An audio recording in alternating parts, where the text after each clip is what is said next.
একটা স্বাধীন দেশের মধ্যে একটা ঘাতক গুলি করে এবং তার সাথীরা সহ কিভাবে নির্বিঘ্নে আমাদের দেশ থেকে পালিয়ে আমাদের বর্ডার ক্রস করে এবং সেখানে কাঁটাতারের বেড়াকে তিনি ডেঙ্গিয়ে কিভাবে উপরে ভারতে গেল, এটা আমাদের বোধগম্য নয়। আমরা পরিষ্কারভাবে বলছি, খুব অল্প সময়ের ব্যবধানে এই ঘাতকদেরকে এবং আন্তর্জাতিকভাবে বিশেষ করে আমি জাতিসংঘকে বলবো যে খুন করে একটা দেশের ভিতরে আশ্রয় নেবে আর সেখানে জাতিসংঘ এটা আপনারা কঠিনভাবে এর পদক্ষেপ নিয়ে ওই খুনিদেরকে আমাদের বাংলাদেশের মধ্যে আমরা প্রকাশ্যে বিচারের ব্যবস্থা আমরা বাংলাদেশের মানুষ দেখতে চাই। আজকে গভীরভাবে আমরা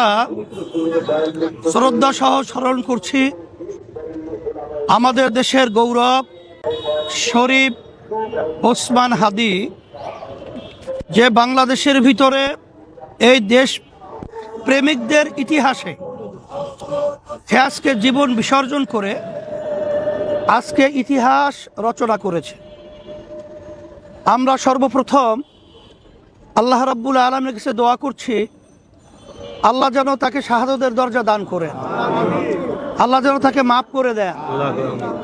আর সাথে সাথে আমি ওসমান হাদির আজকে এই দেশের জন্য বৈষম্য বিরোধী এবং ন্যায়ের পক্ষে তিনি যে বিসর্জন করেছেন তার জীবন, এর মাধ্যমে আমাদের সারা দেশের মানুষের কাছে তিনি চিরজীবন ইতিহাস হয়ে থাকবেন এবং দেশ প্রেম তার মাধ্যমে আমাদের মধ্যে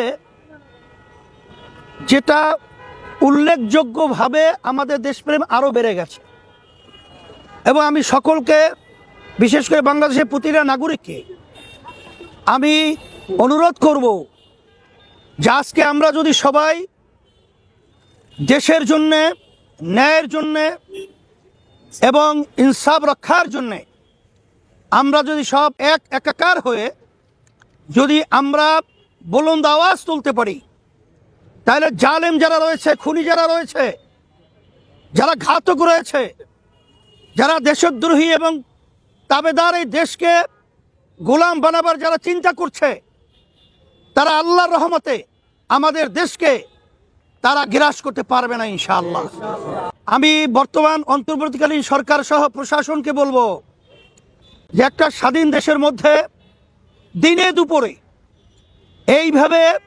একটা উল্লেখযোগ্য ব্যক্তিত্বকে গুলি করে পাখির মতো যেভাবে তাকে লুটিয়ে ফেলানো হলো, এখানে প্রশাসনের যে দায়িত্ব পালন করার কথা ছিল, আমরা হতবাক হয়েছি যে তারা দায়িত্ব পালন করতে অনেকাংশে ব্যর্থ হয়েছে। আমরা যেটা শুনছি যে একটা স্বাধীন দেশের মধ্যে একটা ঘাতক গুলি করে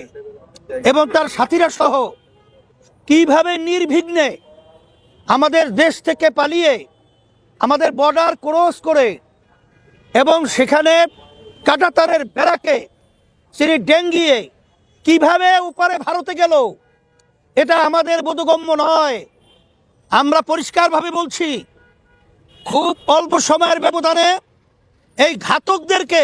এবং আন্তর্জাতিকভাবে বিশেষ করে আমি জাতিসংঘকে বলবো যে খুন করে একটা দেশের ভিতরে আশ্রয় নেবে আর সেখানে জাতিসংঘ এটা আপনারা কঠিনভাবে এর পদক্ষেপ নিয়ে ওই খুনিদেরকে আমাদের বাংলাদেশের মধ্যে আমরা প্রকাশ্যে বিচারের ব্যবস্থা আমরা বাংলাদেশের মানুষ দেখতে চাই। সাথে সাথে আমি সাংবাদিক বন্ধুদেরকে বলবো এবং সমস্ত বাংলাদেশের মানুষকে বলবো, আসেন আমরা সব একাকার হয়ে হুব্বুল ওয়াতান মিনাল ঈমান, দেশের মহব্বত ঈমানের একটা অংশ হিসাবে আমরা সবাই যদি একত্রিত হয়ে আজকে দেশকে রক্ষার জন্যে, আজকে মানবতা রক্ষার জন্যে যদি আমরা অবস্থান করতে পারি, তাইলে যারা নাকি স্বার্থন্বেষী মহল রয়েছে তারা আমাদের দেশকে নিয়ে আল্লাহর রহমত আর ছিনিমিনি করতে পারবে না। আর আপনাদের সকলকে ধন্যবাদ জানাচ্ছি যে আজকে যেভাবে স্বতঃস্ফূর্তভাবে হাদির জানাজায় মানুষগুলো যেভাবে স্বতঃস্ফূর্ত উপস্থিত হয়েছে, এর মাধ্যমে জানান পরিষ্কার হয়ে গেছে যে এ দেশকে নিয়ে যারা ছিনিমিনি করতে চাবে তাদের এই হীন স্বার্থ আল্লাহর রহমতে বাস্তবায়ন হবে না ইনশাআল্লাহ। আমি সকলকে ধন্যবাদ জানিয়ে আবারও শেষবারের মতো হাদির জন্য দোয়া করছি, আল্লাহ যেন ওকে মাফ করে দেয় এবং শহীদের দরজা দান করেন।